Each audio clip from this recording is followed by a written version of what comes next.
that they are not a team to be taken lightly, that the PCS is not a region to be slept on. Everyone's hopes and dreams on the side of NA, on the side of TL, rests on this matchup. Unfortunately, you never remember the losers when it comes to Worlds. It is all about victory or nothing. This match is reminding us to remember the name. And will it be Machi playing spoiler, or will it be TL making one of those classic Week 2 miracle runs? Now, heading into this, TL on blue side, I do want to talk back to the bans that G2 had on blue side, which was Volibear, Syndra, and Set against Machi. Kind of their bread and butter staple has been that Syndra Volibear 2v2 mid, but already you can see them kind of twisting this by banning away the Camille from PK, a guy who has played carries, but doesn't look nearly as good on them as he does on the more traditional tanks. Potentially looking to set Impact up for comfort. We saw how good his Malphite was in the previous game after he was able to weather the storm of the Jace early on. But the Set taken away. Do not want to give that one over to Jensen. The Twitch as well. And this draft is going to be wildly different from what we saw the first time these two teams played against each other. Can't imagine we'll have another Caitlyn Lux bottom lane with no other engaged sources this time around. But eyes still on the jungle matchup, especially where Gemini was able to shut Jensen down early on, and Mission able to build a massive laning lead. Yeah, and as this might be, or excuse me, will be the last time that we'll see Machi. Just quickly going into them, Gemini is really the make or break for this team right now. A lot of the aggression really centers on what he's able to get done, and tandem especially with Mission. I feel like Mission's kind of their clutch player. Gemini is the hinge on which their success swings, and then you have newcomer Bruce, who has a tendency to tilt a little bit, sometimes fall off, and PK, who can look good on the Mordekaiser sometimes, but usually should be on those tanks. So Machi came to play and to remind us of the spirit of the LMS, even in the PCS. Absolutely did. Of course, Impact taking his time on this one, debating what the options are. Syndra will be the first pick, lock in. Jensen willing to take a blind pick matchup here just to make sure that the rest of his team is comfortable, prioritizing that champion very highly. Yeah, and I think, again, you know, very dedicated draft from TL that's really respecting what Machi has shown in this tournament, which is Volibear and Syndra as kind of like the two primary champions for them. So the fact that something like an Ornn was left open and they picked the Syndra just says, hey, we're going to deny Gemini and Mission their comfort picks, and we think if we push them off of that, that we can beat them in the long run. And the other big thing here is that usually when we see teams play up against TL, they ban 2 or 3 of Impact's comfort blind picks, usually the Ornn, the Shen, the Mordekaiser, some combination of those 3. This time, none of those champions are banned. So Impact has his pick of the litter. Yes, the Ornn is taken away. He can go for the Mordekaiser if he wants. He can also opt for the Shen. Pretty strong early lane matchup once you do have that Spirit's Refuge. With the Lee Sin, the final pick that we would put in Brox's comfortable wheelhouse, I think it's safe to say, even after the Lilia game that we saw in the previous match, has now been taken away. Gemini will get his hands on the Lee Sin, a jungler who can impact the early game that we've seen Gemini do so many times. And that's a big thing for me, Dracos. It's the fact that Gemini is sticking true to his wheelhouse. He is a ganking-oriented jungler. He is playing for his lanes. They are not playing for him, and it's about making those things get done in the early game. So it's not the Volibear, but like you said, he can still do the damage on the Lee Sin. And there's the impact special I wanted to see. I'm going to be honest, folks. If this is a Skarner lock-in, in an NA elimination match, I was going to say this is the biggest tragedy of all time that Flowers isn't up and casting this matchup. Luckily, they're not going to do him like dirty like that, and we don't have to either. It will be the Lilia now locked in for Broxa again. Very easy Kassadin lock-in on the other side, though. You have double AP jungle and mid lane with that Syndra and Lilia combo. It's going to be a Kassadin every single time from pro players. Even if they don't lock it in, they're definitely thinking about it. A lot of coaches would say no and take their foot off the gas on that one. So we'll keep our eyes on Mission in this one. Now, the previous time that these two teams played, Mission was wildly ahead in CS. That's probably going to be a different story this time around. We'll have to look more towards the mid and late game for this Kassadin to impact, unless there are any crazy early game shenanigans you heard from the Des as well. These early invades seem to be doing TL a lot of favors. And that should mean that Machi need to recognize this and pick a very powerful bot lane, because you know the invade is coming onto the Raptor camp, so you need to have some firepower to fight back or give your team some other option here, because right now, Gemini doesn't really have a lot to play around. He picked a really hard ganking jungler, and it's Shin into Ornn and Syndra into Kassadin. Like, he needs some kill pressure and some setup from his bot lane. Gonna be interesting to see what the final lock-in is here with the Ornn already selected, as well as the Kassadin. It doesn't feel super great for the Jhin pick. But we could be in a situation where with the Tomcats taken off the table, if Ashe is not selected by Bruce, Tactical and Core JJ could instantly slam the Ashe Pantheon duo, which as we know is guaranteed lane pressure, guaranteed kill threat in the bottom lane, even if it isn't something that we immediately associate with that bot lane duo.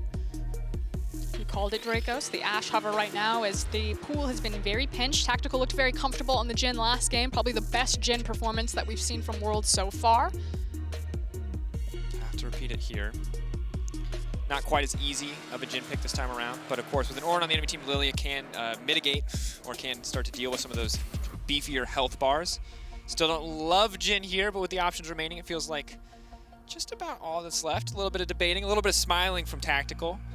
I like that you're seeing him happy though. This is a rookie on the world stage and probably one of the most stressful elimination situations possible, because not only do you have to win this game, you then have to hope and pray on circumstances beyond your control in the next game. So good to see that we're still seeing a bit of a smile, bit of a casual attitude as the Pantheon will be locked in, hoping to cheat a little bit of lane pressure there in the bottom lane, deny the Ashe a little early on. Yeah, and again, it's also separating that duo that you were just talking about, Dracos, the Pantheon Ashe that can be so oppressive, especially when you take into account their ultimates and how much chaos they can break open on a map. That's what I want to see. I want to see that Draven. Don't want that. Okay. All right, they're playing with their hearts. All right, it's going to be the Senna and Ashe trade, of course, very common in the patches leading up towards Worlds, both utility AD carries. Ashe normally expected to get the push early on.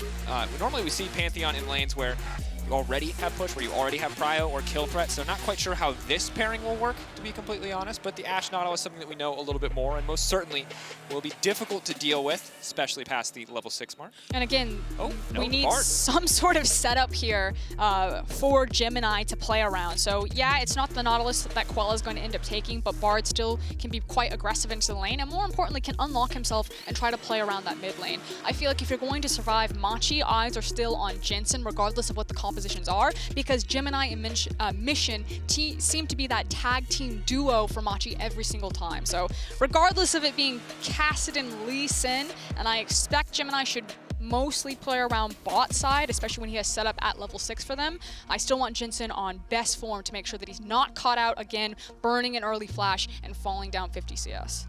Should be impossible in this matchup, but... So you would think, but again, the stakes and the pressure are high. Machi playing for regional recognition, playing to prove themselves, but they will not find a slot in the knockout stage, excuse me. But on the opposite side, TL playing for the Miracle Run. You see final fist bumps here from the coaches as the players already loading onto the Rift. An early game is going to be a big deal. You can't really afford to fumble here. Team Liquid, we've talked a lot about damage types. They are heavily AP on the top side. It is not just mid, it is not just jungle, but Shen, especially up until that Titanic Hydra, will be doing a pretty good split between the two damage types. So for Ornn and for Kassadin, easy itemization. Yeah, and that's the concern here, is that if this game does go very late, itemization, I feel like, doesn't really favor TL here, as well as Pantheon tends to fall off the later the game goes. So there is a bit more pressure and a bit more of a ticking clock, not just in the Kassadin, but also in that Ornn itemization for TL to really get the ball rolling and start this game off on the right foot, because otherwise this one can be really hard to crack. Absolutely can. Inevitably, whenever we look at these games, looking at level 1s, it has been how TL has found so much success. Of course, this time on the blue side, can't go for the classic red side invade, enemy red buff invade. So they're going to have to mix things up a little bit. They will walk into the enemy team, but still confident to step forward. Core JJ leaping in. Big Pantheon level 1, Conqueror already proc. That's going to be first blood. TL fans love to see it. Have they lost a game yet when they've started with a level 1 like this, Frosco? I don't think so. 100% when you go for the level 1 invade, and now the Senna is really making sense to me right there, as it's back-to-back snares into Core JJ picking up the first blood. Having that early CC, it feels like a very practiced maneuver, very coached, very telegraphed and planned out of how powerful these champions can be in a level 1 invade situation. And massive start for TL. Taking time away from the enemy jungler, interrupting that pathing early on. Of course, Broxy gives up a bit of his own time as well, but Lilia going to clear through very rapidly, and this is perfect. It also gets better for TL fans. There's a ward, you can't really see it on your map right now because Gemini's covering it, that Impact walked into the jungle and placed on Gemini's red buff. So they have perfect information about where he's starting. So Jensen just needs to be a little bit cautious and a little bit careful that no shenanigans befall him with a level 2 gank, but you can see that Gemini going buff to buff, red to blue, while Broxa is looking for a full clear himself. Very early clear, prioritizing his smaller camps, Raptors and Krugs, as opposed to the buff, making sure that you can get them to spawn as quickly as possible. Broxa is going for a power power farm pathing with that start. And Core JJ is going for a certain lot, just trying to abuse the power of Pantheon here early on in the game as he walks in and says, no, you're not going to get that camp. I actually love this play from TL. They are putting Gemini so far behind, chasing him off of camps. And again, because Brox has started Raptor and Krug and is now on his red buff, those camps will be spawning very early. I just think that there's a world here where TL, if they play out this early game pretty passively and like no more kills or skirmishing, although as I say that, Core JJ's sprinting at Gemini, you could see like a 2-level, 3-level difference between the junglers Broxa and Gemini soon. Yeah, and luckily the balance team has already taken down Pantheon early game a little bit, but this is disgusting. They just killed Koala. Core JJ is level 2 and has a support item. He's 1v1 in Lee Sin's in the jungle. He's one-tapping bards. This man is a monster. He says, Broxa, you don't even have to worry about ganking. I'll gank, I'll support, I'll do it all. I'll get your jungle camps. Core JJ is a fiend early on. It is a disaster for Machi, and everything is going TL's way. I was talking to some of the PCS experts, and they were talking about how Machi in particular are a very emotional team, that they can be subject to tilt. So already facing G2 earlier with some of the mind games with Wonder hovering, and now this type of performance where you're just getting blitzed in your jungle, you could really start to see Machi fall apart at the seams as TL are just sprinting away with this game. Swifty Boost Pantheon now running out of base into the mid lane, ready to make a play as Gemini and PK team up just to get Gemini some farm back here. Impact sitting pretty comfortably in that lane, already an 11 CS advantage on the bottom side. It's getting even worse. Look at Core JJ. Machi. He's still level 2. He's just hunting for He doesn't Gemini. even have the level 3 ability that lets him get away with all this stuff. Oh no. Mission. It's time to run. He's going to choose who he dies to, and he's opted to die to Jensen and Broxa. That'll going to be the finisher there. And let's be honest, this game could have been close, it could have been tense, it could have been intense, and while certainly scaling is an avenue out for Machi at this point, right now, this is Team Liquid's game. They are in total control, and for Gemini, the man who has made so much happen in the early game is no longer an option. Yeah, this is big yikes. So what do Machi do to try to get back into this? Frankly, I don't know. I think that you need to clear out the vision of your jungle, maybe take some of your safe camps, but you're really waiting on Koala and Bruce to get access to their ultimates and then try to play setup around that. Whereas TL, I mean, Core JJ is just a machine right now walking around his jungle, or walking around, excuse me, Gemini's jungle and punishing. Broxa has gotten everything that he's wanted and more. Yeah. Very quickly snowballing ahead, 36-22. Again, just look at the CS numbers if you're not convinced by the lead. If the 2K gold lead at the top doesn't add up to you, it's only 3 kills, and that doesn't seem like enough. Look at the CS, and the story becomes very clear. So TL are actually holding this wave and skirmishing really intensely on Bruce and Koala. If Bruce and Koala tried to hard force this wave to crash and prevent the freeze, although as I say that, the minions will now focus fire on that single minion and should slow push away from TL towards Machi. There was an avenue where Broxa, after his Krug camp, could have ganked Bruce and Koala and tried to punish them. And I think that's what TL were actually trying to set up before the wave pushed away from them, is you know, getting Bruce and Koala to really commit to them and to continue this snowball. But for now, with the priority that Broxa has bot side, he can start to peek into Gemini's jungle and wants to cover his bot lane. As there they go again, holding hands. Big level advantage here. Have to be a little bit careful though, as Tactical is very much out of mana. Has the biscuits, of course, to bring some of that back, but can't really afford to overextend entirely here. Mission gonna leap out of that one. Looks like he's probably already used the ulti a few times. That's why he's not comfortable using the stacks there, but it looks like they'll finally fade away, and he can ult out to safety on that one. Now the engage coming into the bottom side. Tactical potentially in trouble, but Core JJ now looking to turn it. Not a lot of mana left, but he's still got enough for the piercing darkness. We'll step forward, and again, Machi trying to find plays, trying to find something, but ending up empty-handed. Trying to brute force something through the lane phase, but Tactical and Core JJ just make them hit a brick wall, and even 3v2 in this situation will get the wave to crash and a nice back for themselves. And Broxa, now that he knows where Gemini is, can take the Raptor camp. You can see that PK's been pulled. He can also maybe try to take the Kassadin, but PK is going to be able to do a lot of damage here, Ornn-based damage. Pretty disgusting. The sleep now coming in. The Shen could be coming in as well. They're going to let that one nap, and now they're going to follow through, and that's going to be it. Top lane dead as well. And again, no matter what Machi tried to do, Team Liquid have been one step ahead this entire game. And Core JJ is about to get on it too. They're looking for a dive. Impact. Binding's going to connect, but the Shen can just taunt for the wall. They're immediately going to leap onto the Kassadin. Mission has no mana. That's going to be it. Jet's going to pick up that one on the backside, and Core JJ now running to safety. Impact potentially in trouble here, getting lower and lower.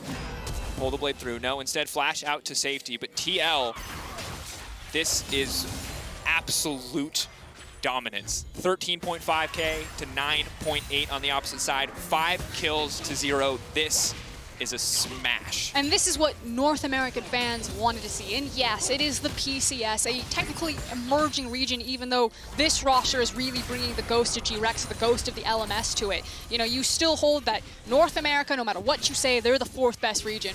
But you need this type of domination. You know, when it is a region that is a major region versus an emerging region, you want them to really muscle it out. And TL doing NA fans proud for the first 8 minutes of this game. 8 minutes, Dracos. And that's it.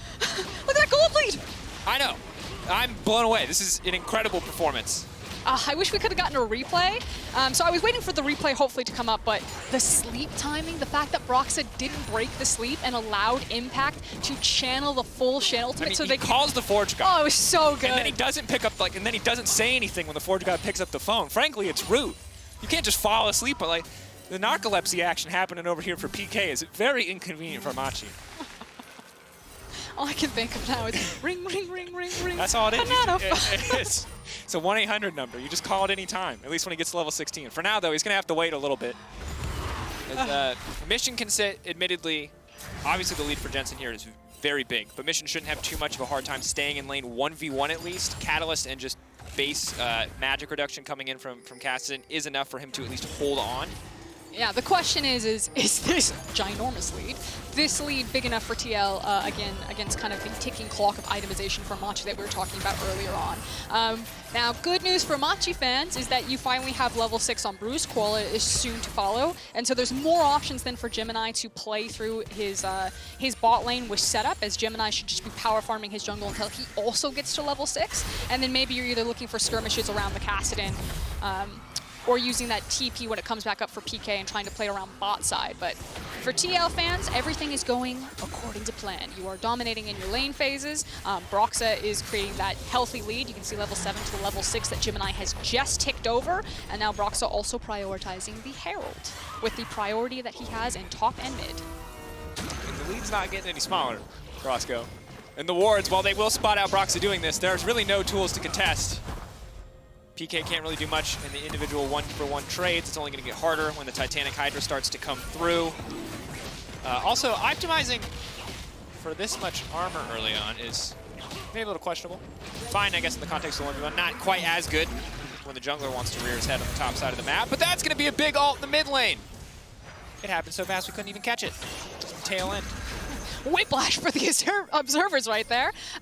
So, taking stock of the map, Machi have traded the Mountain Dragon for the Herald, as well as, I think, a plate for Jensen and Mission's life right there. So, probably not the greatest thing. It's the observers. We're going to get the replay.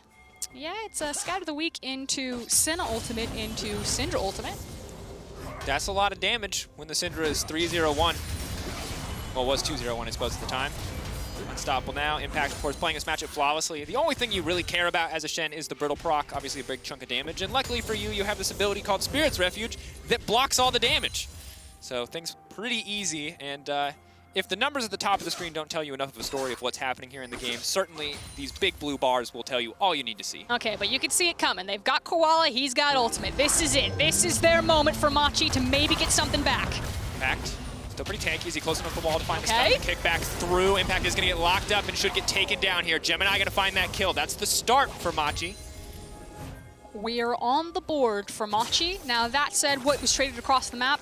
Nothing. I think Syndra is pushing the wave in. Maybe she gets a plate herself, but Senna, again, pushing very slowly, although a potential dive is being set up. Impact's about to teleport possibly to that ward. Maybe Jensen TP's to it. I don't know if they need it, though. And Impact hitches a ride. Well, if they dive the tower, they want Shen. 6 seconds till he respawns.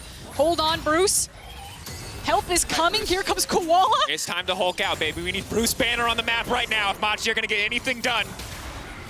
Where's this arrow going to go? What's he going to hold on to? He's got to cleanse as well. They're not going to do it. Bruce. He's got stones, that boy, staying under that tower as long as he did. Was it Bruce or was it Koala that was hulking out? Yeah. TL saw Koala. They don't have any information, I believe, of where Lee Sin is, and they decide not to risk it. Instead, Broxa continuing his power farm, 102 CS. The thing is, 66. There aren't a lot of wrong choices for TL right now. They got lots of options. There's lots of options. Formerly mediocre choices are now good choices because of the lead that they're bringing to the table. They're going to do it again. Oh, Going to interrupt there. Paul has just used the ult to stop the initial charge coming through, but he may cost him his life. So he's going to give up some gold and some pressure in the mid lane in exchange for a life of his own. But the tower will still drop, and now Jensen is looking for the cheeky 1v2. Mission leaping forward, trying to get a bit of damage down, but Brox is here for the backup. Any damage at all connects, and he'll be put to sleep instantly. Brox looking for the follow-up. That's going to be one sleepy Cassidy. Nope! Now he's going to go to sleep, and now the finish comes through. TL, again, Jensen unstoppable tells you everything you need to know. And you can see it written on Mission's face right there. Sits back in size, and there's just not a lot of options for Machi. We just talked about how TL have all of the options and how they want to play out this map, as this gold lead is closing in on 10K before 15 minutes. Yeah. We talked about, TL completing the miracle run. This doesn't feel like a miracle. If it wasn't reliant on someone else winning a game, this would feel like a sure thing with this level of performance. TL have, in the last 2 games, just absolutely dominated. Last game, of course, felt like draft certainly helped out. But this game feels like absolute dominance from level 1 all the way through. And again, credit to TL Jad over there. I think the drafts have been really clean. I think TL are being very creative, especially with some of the flex picks that they've got. And also the pre-planned, pre-coached setups. I feel like that level 1, especially with Pantheon and Senna, with the Lilia, was really beautiful. Wait. Oh no, did he mess up the timing? Oh no, he messed up the timing! I was like, how does Syndra kill the tower that fast? Oh, that's brutal. Oh no. It's a disaster. Okay, if anything else wasn't a tilter before this, that was a tilter, folks. Ooh, and now we have priority in mid lane. So Jensen's going to walk into Fog of War and apply so much pressure to bot side. Bruce and Quella are like, peace! We can't defend that tower! All they've got is tried this 4-man dive onto Impact. This is Machi's moment. This is the play that they have, because bot lane is owned by TL. Taunt already coming through. The kickback, though, not quite going the way that they wanted to go, but ooh, gonna predict the flash coming in from Impact, and maybe they can finish this one, but that's Spirit's Refuge. That's the Bard ult now coming in. They are gonna be able to finish that kill. It costs them damn near everything, but that's at least something back for Machi. Yeah, and the wave is coming in, so they may be able to tie up the tower, but TL can push this all the way through and get some damage onto mid tower, or possibly even just dive mid lane itself. Jensen is so powerful. There's nothing Mission can do, so TL still managing to trade up across the map. TL just continuing to push forward. They'll give up a tower. They're going to break tier 2 mid here. Of course, things are only going to get more difficult for Machi as we move forward, because we're now going to see the Umbral Glaive come out from Pantheon on top of the sweepers, and there will essentially be no safe space left for Machi. They are praying for Team Liquid to take an early inhibitor so they can at least get some gold back. And the really big issue is going to be these lane assignments, as I'll hold it though, because TL may be looking for some picks right before they fall to Infernal. Don't think Machi are going to expose themselves, and so Machi should just wave the white flag here, give away the Infernal. They're not in a position to try to fight for this one. So back to my lane assignment point. You have Cassidy, and he's 0-4-0. He has a really nice necklace. It's got a good pendant, some nice shoes. Catalyst. Look, yeah. Now he's got a little stick. It's not great for him. He needs a while. Yeah. But he can't really do anything in these side lanes. To be fair, we're waiting on a Rod of Ages. He's going to need like a Rod of Centuries at this point. Like we are, it's going to be a journey. Like you guys were like, oh, level 16 Cassidy, time's up. I know that's what people love to spam, but yeah, it might be level 16 Cassidy in 3 items before we really get to see Mission. It truly brings the 200 years meme to a completely different context. And it's brutal. And the thing is like, Cassidy, we kind of, this is a champion that we expect to fall behind early. If he doesn't, we usually view it as a sign that the game is pretty much over. And in this game, not only did he fall behind early, but he has just been blown off the map. 0-4-0, 55 CS difference. And honestly, at this point, Jensen is spending more time in the jungle taking that blue buff than he is in a lane. Jensen took it very personally what Mission did to him in the first game, yeah. It seems. Now, Herald is going to be the play for TL, which means that Impact again is the one-man army against what Machi can do cross-map. I think Jensen suspects it, so he walks off of tower, doesn't continue to push the wave, and instead falls back into Krug camp. So that's 6 cents from Jensen, realizing that he was the only target that Machi have available to them.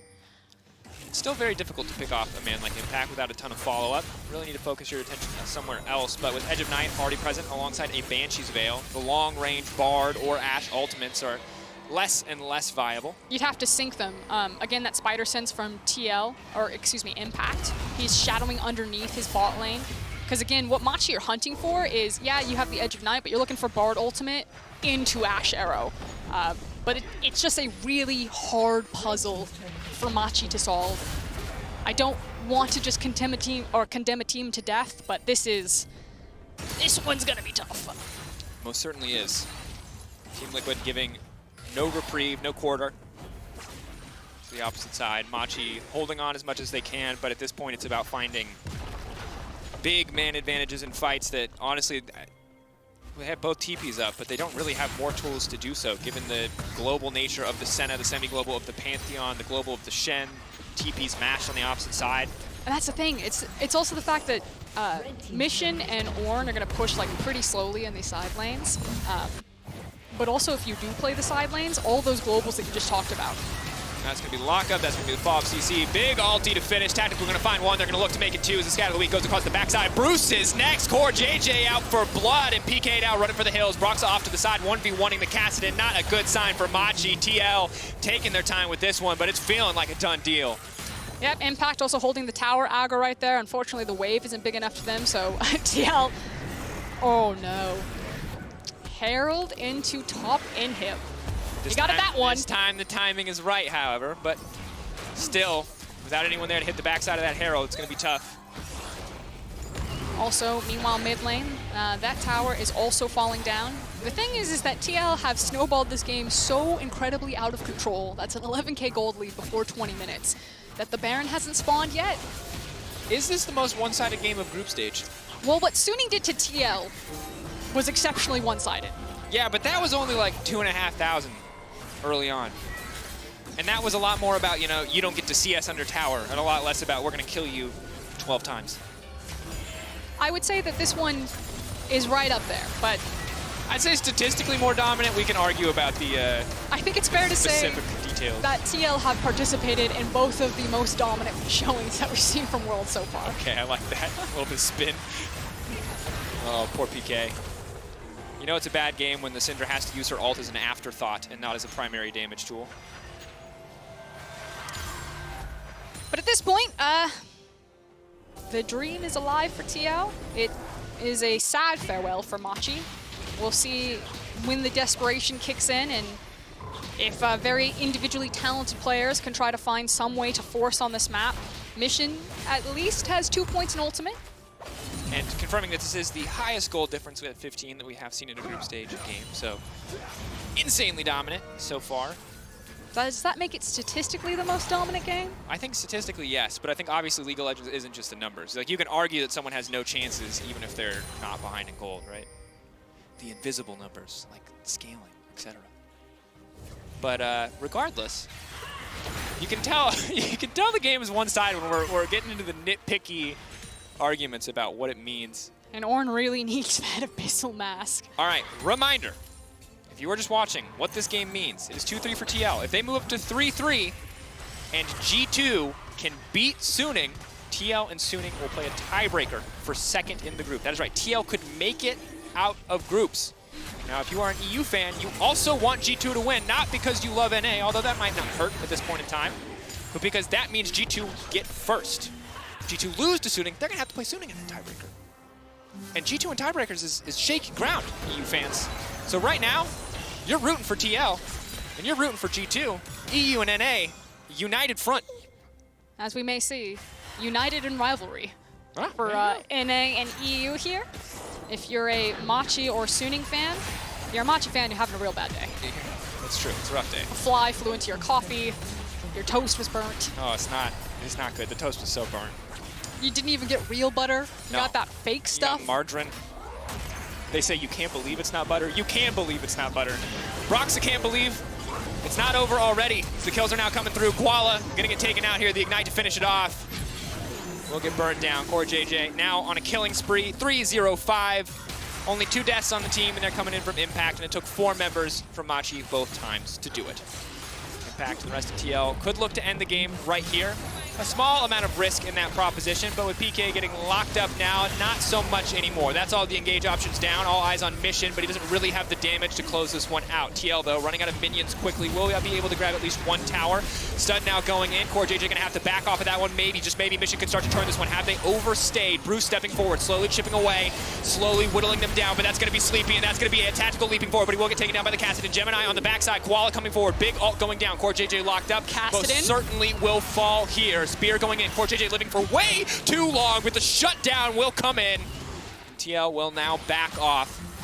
Okay, Gemini may continue to chase, but I think he's relatively low health. So good news for Machi fans, you got 2 kills on Mission. Bad news for Machi fans, Mission almost fumbled that one with the timing on the Bard ultimate. I think it was the fadeaway Q, if I recall correctly from the cast. And we'll get another look at this one. But they will at least live to fight another day as, I mean, frankly, TL pulling a little bit of a G2 here, staying very long in the base. You talked about kind of high risk versus, low risk versus high reward. The only thing that could have gone wrong is if Cassidy had picked up, I don't know, a pentakill here. Definitely would have been bad. Certainly 1 kill and a shutdown is less than ideal. And right here, you know, Mission, he goes in and just slightly mistimes it, but the fadeaway Q, yep, into a massive shutdown on Mission. This is big. Yeah, look, he's got his Roa, and now he has his Archangels. Yeah, the thing is, though, that he got that tier maybe 2 minutes ago. So we're waiting a long time for that Xerath. Listen, Mr. Glass half empty. You're right. It's a start. Definitely TL a little overconfident on that play, looking to end it quickly. Still very much in control of this game. I mean, you look at the goal, it tells you the whole story. It's 10K in their favor, especially now that we're seeing the Locket come out as well from Impact's second item. A little bit early normally to see this one, but any damage mitigation at all severely lowers Machi's kill threat, as they just going to take a lot more resources to finish anyone off at this point in the game. Yeah, and at this point it looks like TL are done playing with their food. They're instead trying to set up around the Baron.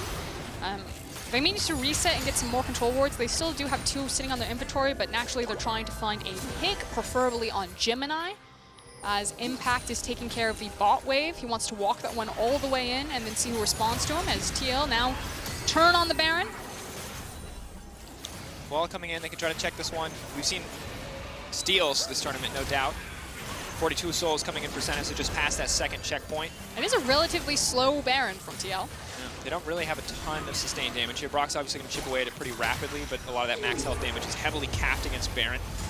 Ult coming out, though, is going to make things difficult. Will force TL away, but will not set them up to steal. And meanwhile, on the bottom side of the map, Impact just continues to push forward. Yep. TL playing this one very patiently. You can see the backs now coming in. It's response from Machi's because someone has to pick up these waves. You do have teleport available for PK and Mission, so they need to be the ones to grab hold of it, which just means that TL right back on the Baron. They have Senna, so all of that health that they lost initially trying to do the Baron has virtually been repaired, and now they're pulling Impact in. Should be pretty easy to finish off. TP coming in. This will be the last stand for Machi. They're running forward. Mission, though, just getting chunked out before the fight even starts. The arrow is there. 3K getting lower. Team Liquid, though, holding. They know they can't pull the trigger. They know they can't burst this one. If they just walk away, there's no chance for Machi to get it. Especially with Syndra's not in the pit. If Jensen was in the pit, maybe TL could look to burst it because Syndra's damage would be so hard to outdo here. They're holding it low. They have Cassidy. I don't know how many stacks he has on that TP, but they could potentially look to take this one away. Look at the base. One Nexus tower is very heavily damaged as Core JJ. Leaping forward, the stun is going to catch him out. Bruce is going to flash over the wall. They're buying a bit more space. With the Baron off the table, TL are still very far ahead in terms of these fights. Leaps out, pressure in the mid lane. Creeps collapsing. TL can turn right back to the Baron. They can take the Cloud. They can take whatever they want on the back of this one. And Machi actually managed to survive here. Stalling out the Baron. They didn't lose a Nexus tower.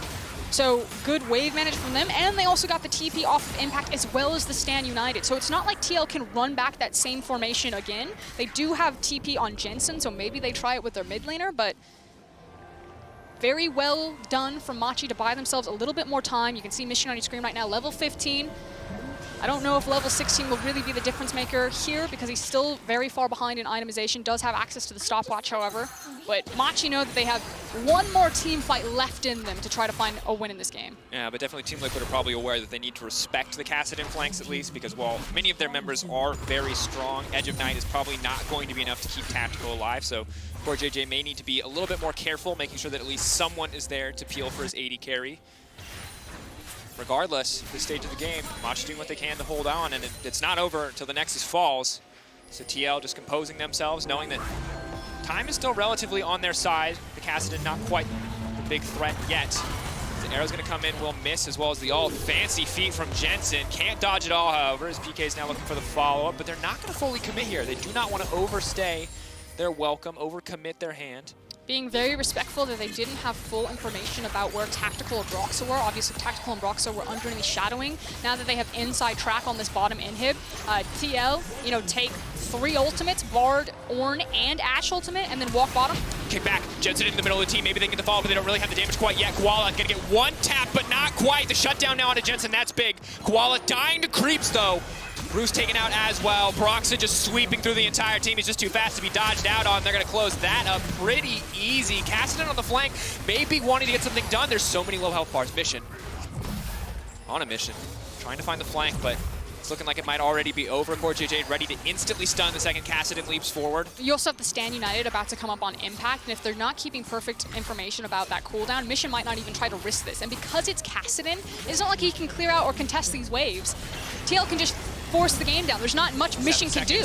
The splash taunt connects perfectly for Impact. That should be the game, but TL still want to grab a few more kills just to make it a little bit sweeter as they have to wait out in the next game, but that's going to do it. TL, an unbelievable victory against Suning, and now a commanding win against Machi. TL will take their time here, knowing that the Miracle Run is alive, that the tiebreaker could secure them a way out of groups, and now TL, the biggest G2 fans in the world, as they pray for an EU win.